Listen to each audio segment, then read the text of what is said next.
Hi friends, SPK अकॅडमीमध्ये आपलं स्वागत आहे. मित्रांनो, आजच्या व्हिडिओमध्ये आपण मराठी 40चे काही महत्त्वपूर्ण प्रश्न पाहणार आहोत जे आपल्याला येणाऱ्या परीक्षेच्या दृष्टीने इम्पॉर्टंट आहेत. तर मग सुरुवात करूया. पीसी हा डॅश डॅश कॉम्प्युटरचा एक प्रकार आहे. तर पीसी हा मायक्रो कॉम्प्युटरचा एक प्रकार आहे. मित्रांनो, आपण जो मोबाईल वापरतो तो मोबाईल कोणत्या कॉम्प्युटरचा प्रकार आहे हे मला आपण कमेंट बॉक्समध्ये अवश्य कळवा. इलेक्ट्रॉन गन सेन्सर हे डॅश डॅश इनपुट डिव्हाइसमध्ये वापरतात. इलेक्ट्रॉन गन सेन्सर हे जो आपण लाईट पेन यूज करतो ह्या लाईट पेनमध्ये यूज केलं जातं. अ सेट ऑफ रूल म्हणजे काय? द सेट ऑफ रूल म्हणजे प्रोटोकॉल होय. प्रोटोकॉलची डेफिनेशन आपण सेट ऑफ रूल म्हणून करतो. डीव्हीडी रॉममध्ये बदल करणे शक्य आहे हे विधान कसं आहे? चूक आहे. कारण काय आहे? रॉम म्हणजे रीड ओनली मेमरी, आणि ज्या डीव्हीडीमध्ये आपल्याला बदल करायचा असतो ती डीव्हीडी RW रीराईट म्हणून वापरात येते. उल्टालाईट मेमरी ही वीज गेल्यावरही उपलब्ध असते विधान कसं आहे? चूक. वर्डमध्ये डॅश डॅश हे पेज ओरिएंटेशन आपल्याला बाय डिफॉल्ट दिसते. द पोर्ट्रेट हे जे पेज आहे हे आपण वर्ड हा प्रोग्राम ओपन केला की त्या समोर येतं जे आपल्याला जे पेज दिसतं ते पोर्ट्रेट असतं. डॅश डॅश ही शॉर्टकट की अंडोसाठी वापरली जाते. कंट्रोल+Z ही शॉर्टकट की अंडोसाठी वापरली जाते. तर मित्रांनो, रेडिओसाठी कोणती शॉर्टकट कीज वापरतात हे मला आपण कमेंट बॉक्समध्ये कळवा. डॅश डॅश बॉक्सचा उपयोग टेक्स्ट टाईप करण्यासाठी वापरतात. टेक्स्ट बॉक्सचा डॅश डॅश हे सेम लेटर जास्त रिसिप्टला पाठवण्यासाठी मदत करतं. तो मेल मर्ज. मेन बॉडी टेक्स्टच्या मागे डॅश डॅश हे घोस्टेड टेक्स्ट असते. तो वॉटरमार्क हे घोस्टेड टेक्स्ट असते.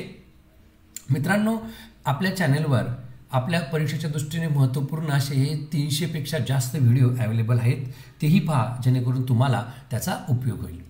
सेलमध्ये टाईप केलेली टेक्स्ट ऑटोमॅटिकली काय होते? सेलमध्ये जेव्हा आपण टाईप करतो त्यावेळेस ती कोणते होते? लेफ्ट अलाइन्स होते. वर्कशीटमधील प्रत्येक सेलला एक ॲड्रेस असाइन केलेला असतो. हे विधान अगदी बरोबर आहे.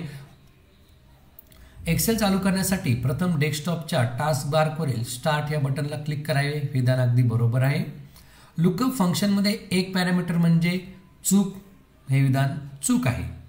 Z to A हा क्रम म्हणजे टेक्स्टचे काय होय? तर डिसेंडिंग ऑर्डर होय. डिसेंडिंग ऑर्डरमध्ये Z to A आणि असेंडिंग ऑर्डरमध्ये A to Z. Themes command power पॉईंटमधील डॅश डॅश या ग्रुपमध्ये उपलब्ध असतात. तर डिझाईन, आता बघा थीम्स पण एक डिझाईन असते, त्यामुळे हे थीम्स ऑटोमॅटिकली कोणत्या ग्रुपमध्ये अवेलेबल आहे? तर डिझाईन ह्या ग्रुपमध्ये अवेलेबल आहे.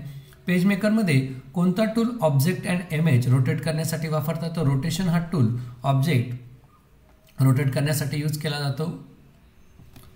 पेजमेकरमध्ये zoom in and zoom out option dash dash मेनूवर उपलब्ध आहे.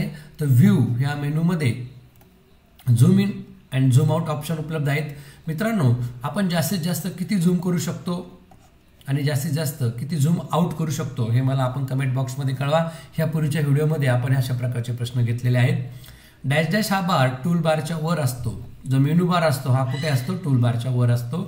क्लिपआर्ट ऑप्शन हे इन्सर्ट टॅबमध्ये उपलब्ध असते. हे विधान कसं आहे? बरोबर आहे. डॅश डॅश या केबलमधील डाटा हा लाईट पल्सेसद्वारे ट्रान्सफर केला जातो. लाईट पल्सेसद्वारे डाटा हा फक्त आपल्याला फायबर ऑप्टिक्स या केबलमधून ट्रान्सफर करता येतो. कॉम्प्युटरमध्ये CD रीड करायला उपलब्ध असते. काय उपलब्ध असते? तर CD ड्राईव्ह. डॅश डॅश टाईपची CD फ्लॉपी डिस्क सारखी असते. तर CD RW म्हणजे मी तुम्हाला आता सांगितलं की रीड अँड राईट. आपण रिसायकल बिनमधून फाईल्स डिलीट करू शकत नाही. हे विधान चूक आहे. आपण रिसायकल बिनमधून फाईल डिलीट करू शकतो. एका वेब पेजवरून दुसऱ्या वेब पेजवर जाण्यासाठी कशाचा वापर केला जातो? तर हायपरलिंकचा वापर हा एक पेजवरून दुसऱ्या पेजवर जाण्यासाठी केला जातो. मित्रांनो, व्हिडिओला लाईक करायला विसरू नका आणि हा व्हिडिओ तुमच्या मित्रांना शेअर करा जेणेकरून त्यांनाही त्यांचा उपयोग होईल. धन्यवाद.